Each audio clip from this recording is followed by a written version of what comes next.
peligrosong panahon. Peligroso sapagkat alam ko naman yung balitang nakakagulat, tumambad, nais kong iparating ang aking taus-pusong pakikiramay sa pamilya, mga mahal sa buhay at naiwan ng dating kawani ng DPWH, si former Undersecretary Kathy Cabral. Nakikiramay po ako, taus-puso. At ang ating pamagat ay in relation to what's happening, lalong-lalo na dito sa DPWH. Marami po ang spekulasyon sa tunay na kadahilanan ng pagkawala o pagkasawi ni dating USEC DPWH USEC Kathy Cabral.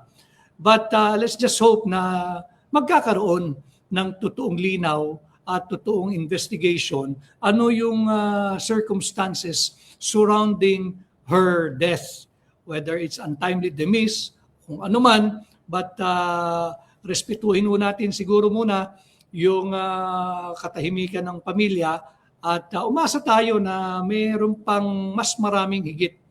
Yung mga totoong pulis na ang puso'y para sa bayan, yung pulis ng Pilipino, PNP, hindi yung pulis ng plunderer, hindi po yung pulis ng pulpul na politiko, kundi yung PNP, yung pulis ng Pilipino, na lumabas po sana yung totoong kadahilanan at tunay na investigation. Yung mga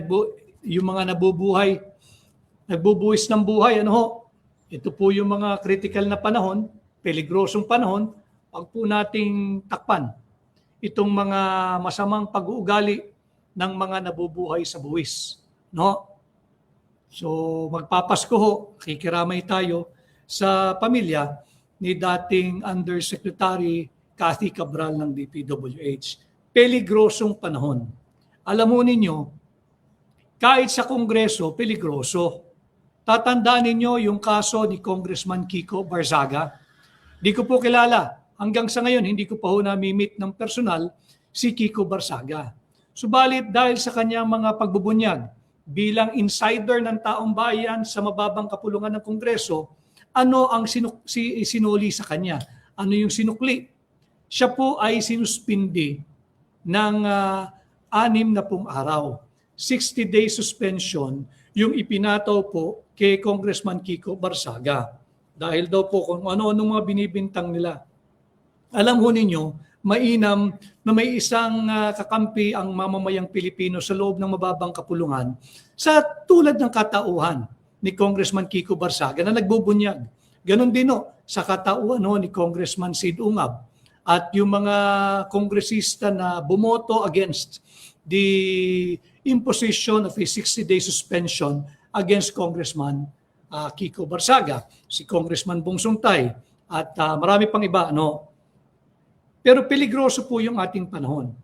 Kung nagagawa nila ito sa isang incumbent member of the Legislative Department of the lower house of Congress, kay Kiko Barzaga, ito pong nangyari kaya nasirang Undersecretary Kathy Cabral na tumambad po sa ating lahat kagabi bago po maghating gabi.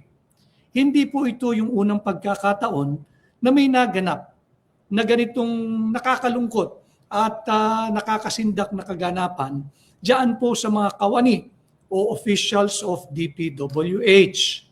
Ang pinakamataas po to date na nagkaganito, ang sinapit ay si Undersecretary Kathy Cabral. But let me just refresh everybody's recollection. Pangatlo na po ito. Yung napapabalita, pangatlo na po ito. Meron po yung nangyaring ambush dyan po sa isang engineer din ng DPWH, dyan po sa Ilocos Norte. Yun po yung nauna. Yung ambush sa isang engineer ng Department of Public Works and Highways dyan po sa Ilocos Norte.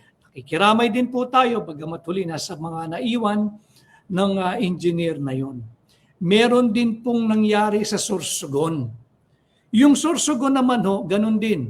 Hindi para sa akin hindi malinaw yung cause of death. Nung civil engineer po ng DPWH Sorsogon, ito po yung chairman ng Bids and Awards Committee. So pangatlo na po itong nangyayari kay Yusek Cathy Cabral. Peligrosong panahon. Bakit po natin kinakailangan pag-usapan ito? Sapagkat napakarami pa pong nanganganib ang buhay. Yung mga lehitimong kritiko, yung legitimate dissenters of this corrupt and bankrupt Marcos Jr. administration, katulad ko po, hindi po tayo nakakatiyak sa ating kaligtasan.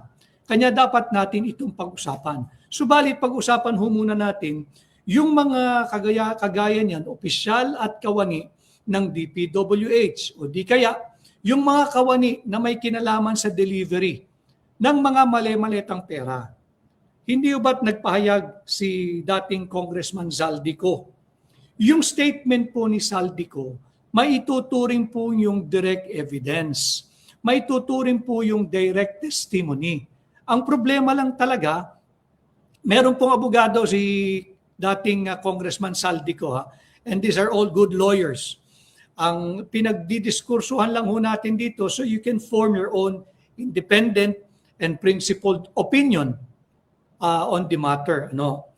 Yung pagbubunyag ni Zaldico, hindi po pwedeng bastang sabihing inadmissible or hearsay or violation of the rules of court, yung res inter alios acta rule or violation po ng Article 3 Section 14 ng ating saligang batas kung saan may karapatan po yung inaakusahan na makaharap niya ng face-to-face yung nag-aakusa sa kanya. Nariyan po yan. Andyan po yan sa saligang batas, nandyan din po yan sa supplementary law kagaya ng ating rules of court. Ano ho? Subalit, pagka ganito kalawak ang korupsyon, yung direct testimony, yung direct evidence na ibinunyag ni Zaldico, yung 100 billion pesos insertion na ipinag-utos mismo ni Bongbong Marcos. At ayon sa paglabas ni Zaldico, yung 25 billion pesos na kanyang i-deliver kay Bongbong Marcos. Yung hatian nila ni dating Speaker Martin Romualdez. Isa lang ho, ito po yung mga halimbawa na paano niya ngayon ito pangangalagaan. Yung buhay po ng mga taong kagaya nito ay nanganganib. Peligrosong panahon, pero ang lugi po, kagaya ng mga nagbuwis ng buhay ng mga empleyado at opisyal ng DPWH. Kawawa ho yung pamilya, ang daming sinasabi na ito'y kumita, bilyong-bilyong piso, pero nakita ho ba ninyo yung video how the body was being retrieved? Mature talk naman po ito. Ano ho? So pasintabi sa mga nanananghali, alam kong gusto lang din ninyo na real talk pag-usapan. Pero yung video po na nag-circulate, kung paano nare-retrieve o kinukuha o kinokolekta yung katawan ng Yusek ng DPWH, kalunos-lunos po, hindi ba? Kagaya nga po nung palagi ang sinasabi na hindi ho tugon sa buhay yung limpak-limpak ang iyong kayamanan.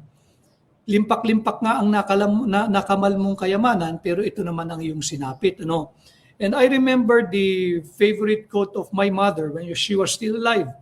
We are not made rich by what is in our pockets, but by what is in our hearts. Importante ho talaga may pagmamahal sa bansa. Meron hong pagmamahal sa mga sa kasalukuyang henerasyon ng kabataan. Kawawa naman ho ito kung hindi natin naayusin ang ating bansa. At yung darating pang henerasyon. Peligrosong panahon. Di ba, few months back or a month ago ay napabalitang nawala, ninakaw yung laptop ni nasirang Yusek Cathy Cabral. Yung laptop niya mukhang doon encoded. Lahat ng mga tumanggap ng proyektong Ghost Project, whether flood control or imaginary road widening, road improvement, road concreting, nandoon po sa laptop niya yon. Nawala po iyon a month or 2 months ago. At kagabi nga tumambad sa atin yung balita na yung mismong nagmamay-ari ng laptop ay nawala na rin. Nilisan na rin po tayo. Kaya peligroso po yung ating panahon, hindi po siya yung first ranking official of DPWH. Again, few months back, merong isang engineer na inambush ng DPWH na konektado naman sa DPWH ng Ilocos Norte. Bukod po dyan, meron rin isang natagpuang patay na engineer ng DPWH konektado naman po sa probinsya ng Sorsogon na nagkataong siya ang chairman ng BAC o yung Bids and Awards Committee. At pangatlo, ito nga pong si Yusek Cathy Cabral. So nakakatakot po yung panahon. Kaya lang, pag nauubos na po yung may kinalaman dito sa most corrupt budget ever, itong pinakamalawak, talamak, lantaran, harapang korupsyon at kurakot, dulot ng flood control funds anomaly, dulot ng ghost flood control projects at dulot ng substandard projects sa DPWH, ang lugi po rito tayong mga mamamayang Pilipino. Retep, Attorney Vic, may susunod pa kaya kay Yusek Cabral? Ito nga po ay marol yung ating pinag-uusapan. It's not a joking matter. It's not something that we should take lightly. It's not something that we should celebrate. Because ang buhay ay buhay. Kahit ano pa, ang tingin nating may kinalaman, ang buhay po ng tao ay higit na mahalaga sa kahit na ano pa mang kayamanan, pera, bilyones man yan, o katanyagan, o posisyon sa buhay. Ano? So, peligrosong panahon. Paano natin kaya maabatan yung tanong po kanina na may susunod pa ba? Ayaw nating isipin, subalit yan po ay isang bagay na maaring maganap pa. Kaya ang pinag-uusapan ho natin, paano natin maprotektahan yung mga may nalalaman. Ngayon po magpapasko, 7 araw bago po magpasko, hindi lamang po kasi yung dating engineer na inambush sa Ilocos Norte, yung chairman po ng Bids and Awards Committee ng DPWH sa Sorsogon, at ngayon naman po, maaari po itong maging star witness din corroborating ko ano man ang sinabi ni Zaldico, itong si dating Yusek Cathy Cabral. Hindi po kasi, sigurado haharangin po na abogado po ko haharangin ng abogado yan, na hindi pa pwedeng gawing admissible yung affidavit na in-issue outside of the trial court. Ang problema, wala pa akong kaso Hindi rin pa pwedeng humirit ng deposition yung mga abogado nung may mga kinalaman sa pinakamalaking krimen ng pagnanakaw, itong grand theft of our budget, of our national budget, grand theft of our national treasury. Ninanakaw po lahat Ang problema, saan korte ka dudulog? Yung mga empleyado po ng DPWH, nakikisa po ako sa inyo, nirespeto ko po kayo, mas maraming matitino dyan sa DPWH. Subalit, higit pong malawak at malalim na ang demoralization. Inunang kinulong yung mga lowly employees of the DPWH. Ano pong layunin? Palabas lang po ng Marcos Jr. administration. Tapos na po yung self-imposed deadline nilang December 15, may kakasuhan, may makukulong 7 araw mula ngayon, magpapasko na. Ang araw na lamang po ng trabaho ay sa Lunes at sa Tuesday. December 22 and 23.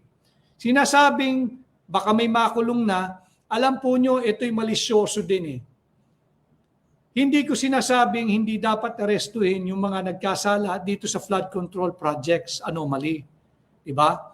Kaya lamang, kailan mo ilalabas ang warrant? Sa Lunes? Sa Tuesday?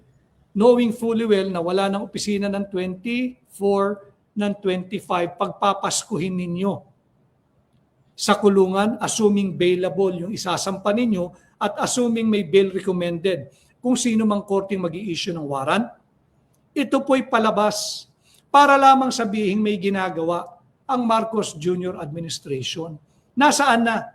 Nasaan na yung mga malalaking isda, yung mga balyena, yung mga pating?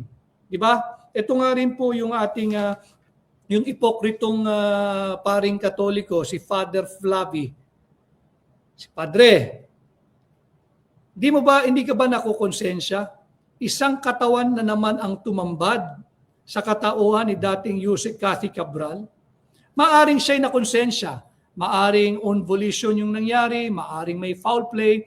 Again, these are all speculation until and unless yung totoong pulis ng Pilipino, yung pulis ng Pilipinas ay maglalahad ng tunay na resulta ng investigation. Walang cover-up.